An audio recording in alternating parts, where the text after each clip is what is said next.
ایک کنسپٹ دعا کے حوالے سے بنا ہوا ہے کہ دعا یعنی خدا سے مانگنا۔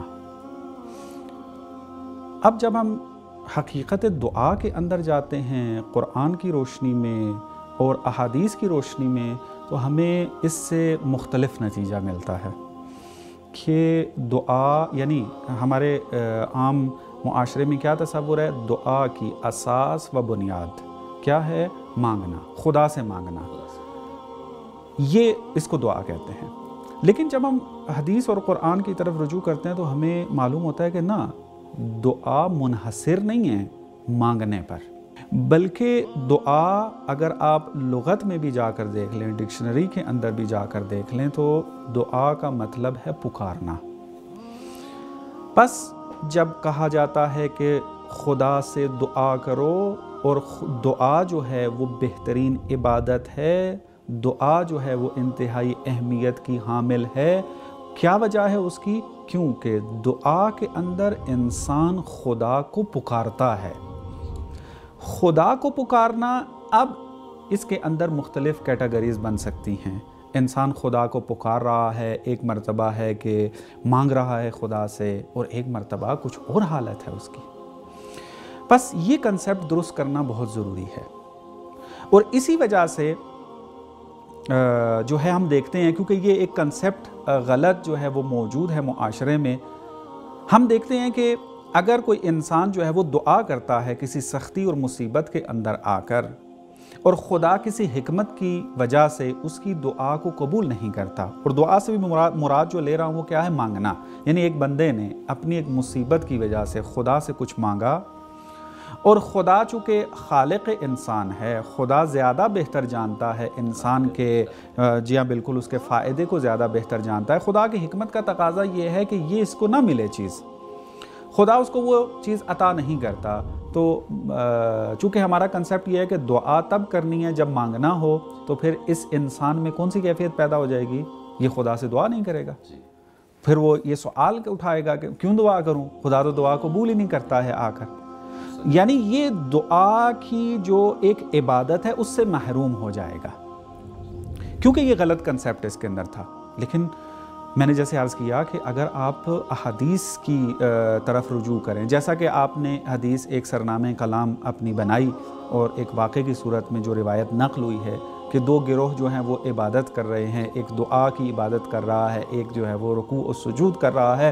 امام صادق علیہ السلام جو ہے وہ فرماتے ہیں کہ دعا جو ہے کرنے والا وہ بہترین عبادت کر رہا ہے، اگرچہ دونوں عظیم ہیں لیکن یہ افضل ہے۔ اس کی کیا وجہ ہے؟ یعنی اگر مانگنے کا کنسپٹ آپ ذہن میں رکھیں کہ فقط مانگنے کو دعا کہتے ہیں، تو پھر تو اس معنی میں تو رکوع و سجود کرنے والا افضل ہونا چاہیے تھا، درست ہے؟ کیونکہ رکوع و سجود میں وہ مانگ نہیں رہا ہے، بلکہ خدا سے ارتباط برقرار کیے ہوئے، محو عبادت ہے، محو عبادت ہے وہ۔ اور یہ دعا اگرچہ عبادت ہے، مانگنے والی بھی، اگر مانگنا ہے، مانگنا بھی عبادت ہے، میں اس کی مزید توضیح بعد میں عرض کروں گا، لیکن یہ اس سے افضل نہیں ہو سکتی۔ تو پھر کون سا وہ نقطہ پوشیدہ ہے کہ جس کے اندر امام علیہ السلام جو وہ کہتے ہیں کہ یہ دعا کرنے والا افضل ہے؟ اس کی وجہ یہ ہے کہ دعا کے اندر انسان جو ہے جس طریقے سے خدا سے لگاؤ لگاتا ہے، خدا سے انس پیدا کرتا ہے، خدا سے ارتباط برقرار کرتا ہے، یہ کیفیت دوسری عبادتوں میں کم ہے۔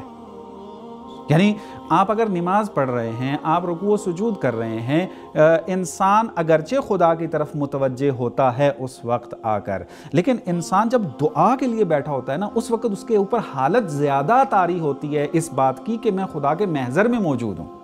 یعنی انسان کبھی اپنی زندگیوں میں اس کو تجربہ کرنا چاہے، اور تجربہ کیا بھی ہوگا ناظرین نے، تو وہ میری بات کی تصدیق کریں گے کہ خدا کا جو محضر کا احساس ہے کہ میں خدا کے محضر میں موجود ہوں، خدا کے سامنے موجود ہوں، دعا میں زیادہ ہے وہ۔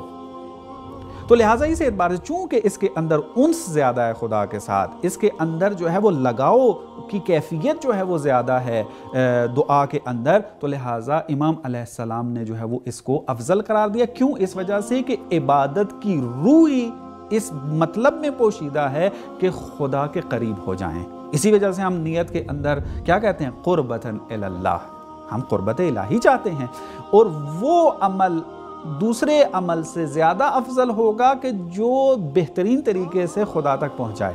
نماز ایک طریقہ ہے اور دعا اس کا ایک طریقہ ہے۔ اس کا مطلب یہ نہیں ہے کہ آپس میں تقابل ہے نا، نماز کی اپنی جائے گا، اپنا مقام ہے، اپنی منزلت ہے اس کی، اور دعا کا اپنا مقام اور اپنی منزلت ہے اس کی آگے۔ بس دعا کی حقیقت جو ہے وہ کیا ہے؟ خدا کو پکارنا، خدا سے لگاؤ رکھنا، خدا سے ارتباط برقرار کرنا۔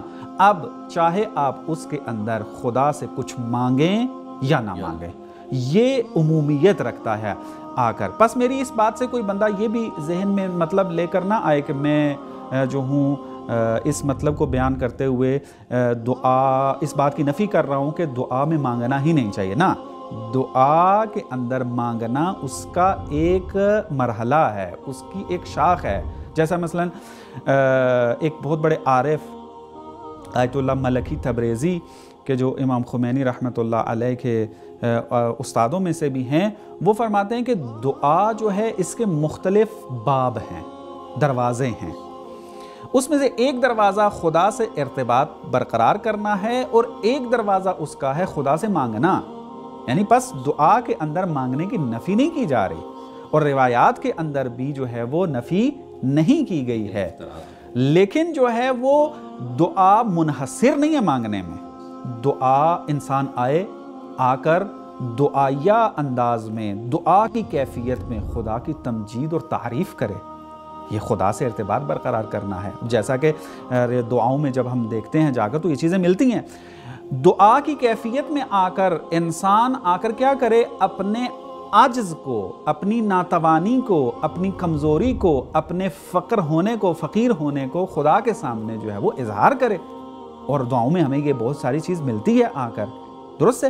تو اس اعتبار سے دعا جو ہے وہ کیا ہے؟ عبادت، جو افضل عبادت ہے وہ ہے خدا سے لگاؤ لگانا، خدا کو پکارنا، خدا سے ارتباط برقرار کرنا، اور اس کے ضمن میں پھر مانگنے کی کیفیت بھی آ جاتی ہے۔